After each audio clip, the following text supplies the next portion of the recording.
Welcome back to the channel, everybody. Today we got U.S. military parade raises eyebrows among drill aficionados. If I pronounced that correctly, is British best. And we're going to go ahead and get right into this. This is posted by BFBS Forces News. So with that being said, we're smoking all my dragons, divine righteous, almighty, great, overachieving, never slacking. There has been a lot of crazy stuff going on in the world. And yeah, you're like, whew, Iran, but that's a whole nother video. I'll get into that in another video with Iran. Man, oh man. But let's hop into this. Here we go. Rank upon rank moving in unison. Each move exquisitely enacted.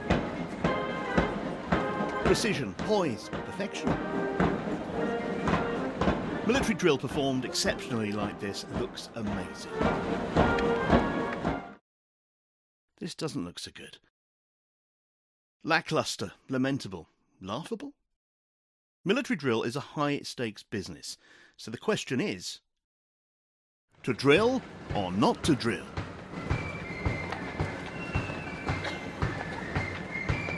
Trooping the colour in Britain, officially known as the King's Birthday Parade.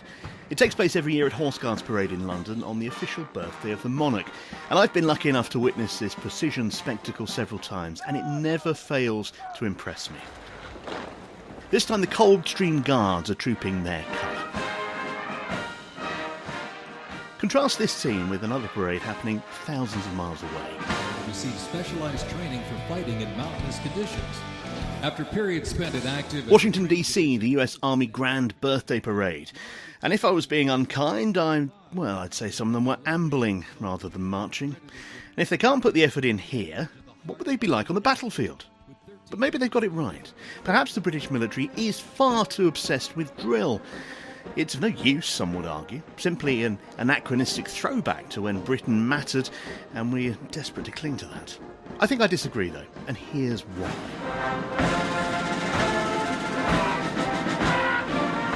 Foot drill, or just drill, goes back thousands of years. Soldiers would march into battle, be expected to gather in a formation, and react to words of command from their commanders once the battle got underway. The colours being trooped or shown here would also be used on that battlefield. Troops would rally around the colours. It was their focal point. It was their honour. Although this sort of battlefield is consigned to history, modern commanders say learning it fosters military discipline, as it requires instant obedience to commands and synchronised completion of those commands with the others in the unit.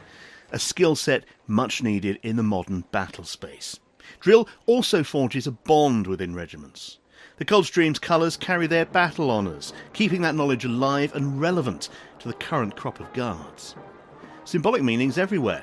See these axe-wielding mounted troops? They're farriers.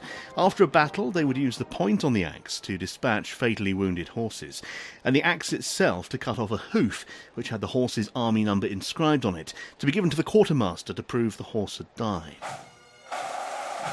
And drill isn't just for guards regiments. The senior services drill ability was tested in front of the world as they pulled the gun carriage carrying the late Queen at her funeral, here rehearsing before the solemn occasion. Then there's field gun, dismantling, carrying and reassembling an ancient gun, absolutely of no use practically, except how it develops teamwork and fosters camaraderie.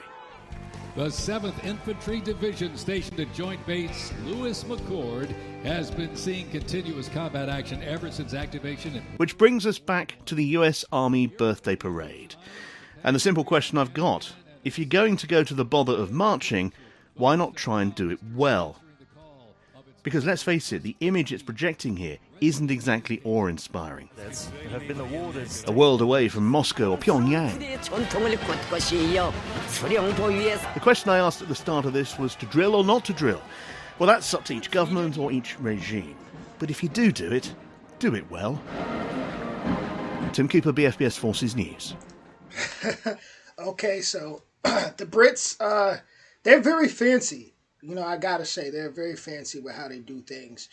Even the way they dress up, it's so much different than what we're used to as Americans. We're used to more of a more strict, just kind of straight to it look, like low cut. You might have a cap on. You just got like with the Brits.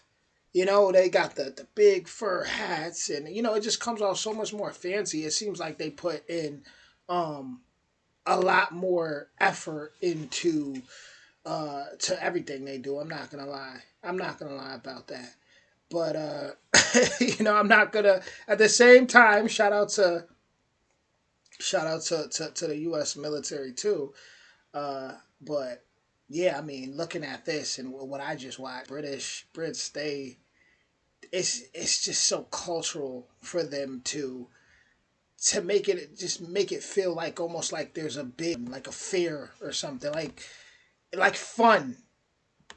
Whereas with the U.S. military, they come around and it's just more of a serious, strict kind of vibe, and yeah, definitely a big difference.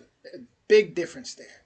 But with that being said, you let me know what you think about this in the comments, and I'll be back with more soon. Much love.